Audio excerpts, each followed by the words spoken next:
Huwag kang lilingon kahit anong mangyari. Dahil nasa likod lang natin siya.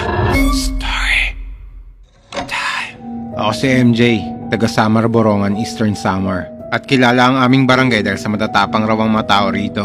Pero kinakatakutan man ang aming lugar. Ang di nila alam, may kinakatakutan ng mga residente ng San Mateo. Dito sa lugar namin ay maraming nakikitang hindi ordinaryong tao o mas kilala ng marami na aswang. Minsan, pumapasok pa nga to sa mga barangay. Ang barangay namin ay tinatawag ng karamihan na Iraya. Dahil nga sa malayo-layo na ito sa bayan at napapaligiran ito ng bukid bago ka pa makapasok sa barangay namin. May tatawirin ka munang hanging bridge pero tao lang ang nakakadaan.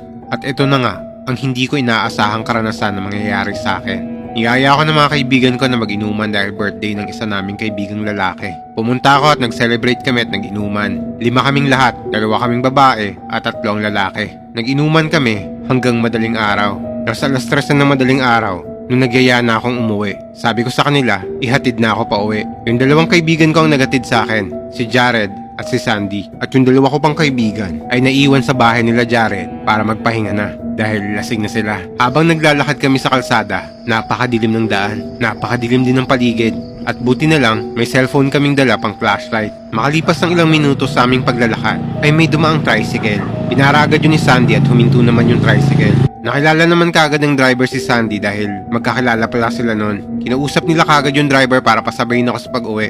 Dahil nga malayo-layo pa, kung lalakarin lang namin yung pauwi sa bahay namin. At yun na nga, nakumbinsin nila ang driver at pinasakay na nila ako.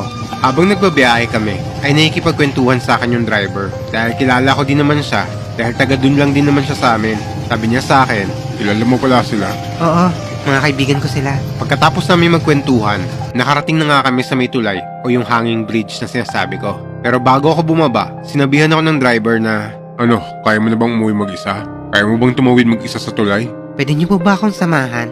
Medyo madilim na po kasi sa part na yon. Sige, ihatid na lang kita sa may bahay niyo. Babae ka pa naman, baka ano pang mangyari sa'yo. Habang naglalakad na kami papunta sa may tulay, may nakita akong isang lalaki na nakaputi sa kabilang dulo ng tulay, na nakatayo siya doon na parang may inaabangan. Dito na ako kinilabutan ng sobra. Hindi ko sinabi sa kasama kong driver na may nakita akong lalaki sa kabilang dulo ng tulay kasi baka matakot rin siya at hindi na ako samahan sa pag-uwi. Inilihim ko lang muna yon nung nasa tulay na kami naglalakad. Mukhang napansin kami ng lalaking nakaputi na papalapit na kami sa kanya. Nagulat ako kasi bumaba siya papuntang kalsada doon sa may barangay namin. Nung nakababa na siya, tumahol lahat ng aso sa kalsada. Na para bang lahat ng aso ay galit na galit at parang may kasamang takot yung tahol nila.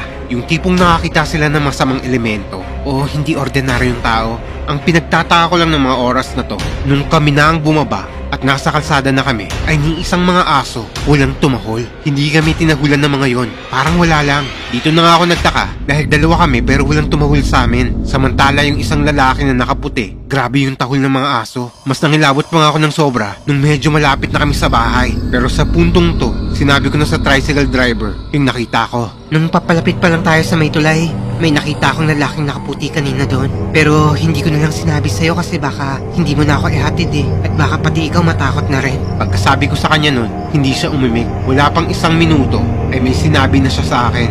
Maglakad ka lang ng diretso at huwag kang lilingon hanggang sa makarating ka sa inyo at makapasok ka sa bahay niyo. Huwag ka nang magsalita at huwag ka na rin magtanong kung bakit. Mahinang sinabi niya sa akin to na para bang ibinubulong niya na lang sa akin. Sa mga oras na yon, labis na yung takot ko at hindi ko maipaliwanag yung nararamdaman ko at di ko alam kung anong gagawin ko. Nanginginig na ako sa takot at nag-iiba na yung simoy ng hangin para bang lumalamig.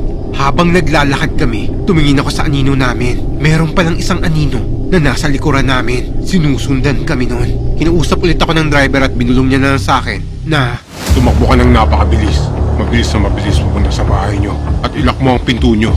Huwag mong bubuksan kahit anong mangyari kapag nasa loob ka na. Ako naman, ihinto ko rito saglit habang ikaw tumatakbo para hindi ka sundan ng lalaking nakaputi dahil ihinto yun sa likod ko pag huminto ako. Pag nakita kitang nakapasok na, ako naman ang tatakbo pabalik. Sigurado po kayong okay lang kayo?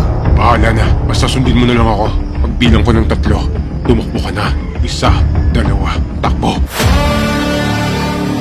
at tumakbo nga ako ng napakabilis hanggang makapasok ako sa loob. Sinarado ko kagad ang pinto at tumigil ako sa may likod ng pinto at pinakinggan ng paligid kung may sumunod ba o wala. Nagpasalamat na lang ako sa Diyos dahil safe ako nakauwi at hindi ako sinundan ng lalaking nakaputi at hindi ko alam kung anong nangyari sa driver pero sa tingin ko naman successful yung plano namin at nag-work naman dahil kinabukasan nakita ko yung driver na yon at mukhang ligtas naman siya.